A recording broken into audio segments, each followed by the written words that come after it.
ഇറ്റലിയിൽ ക്രിസ്മസ് ഒരുക്ക ആഘോഷങ്ങൾക്കിടെ ആക്രമണം. നോർത്തേൺ ഇറ്റലിയിലെ എമിലിയ റൊമാൻക പ്രവിശ്യയിൽപ്പെടുന്ന റെജോ എമിലിയയിലാണ് ആക്രമണം നടന്നത്. കുട്ടികളും കുടുംബങ്ങളും കൂട്ടമായി ഒത്തുചേരാറുള്ള സാന്താക്ലോസ് ഹൗസിന് തീയിടുകയായിരുന്നു അക്രമി ചെയ്തത്.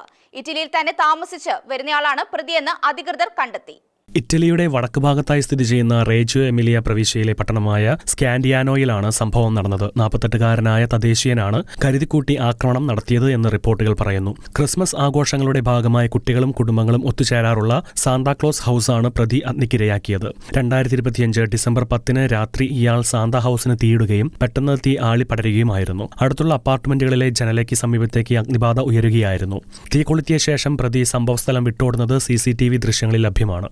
എന്നാൽ ഇതൊരു ഒറ്റപ്പെട്ട സംഭവമല്ലെന്നും 2024 ഓഗസ്റ്റിൽ ഇതേ പ്രതി ഇത്തരത്തിലുള്ള കുറ്റകൃത്യം ചെയ്തിരുന്നതായും തെളിവുകളുണ്ട്. അതേസമയം അഗ്നിബാധയ്ക്ക് പിന്നിലെ പ്രതിയുടെ യഥാർത്ഥ ഉദ്ദേശ്യം വ്യക്തമല്ല. തങ്ങളുടെ വിശ്വാസ സാംസ്കാരിക പാരമ്പര്യങ്ങൾക്കേറ്റ ആഘാതമാണിതെന്ന് പ്രദേശവാസികൾ പറഞ്ഞു. സംഭവത്തെ അധികാരികൾ അപലപിച്ചു.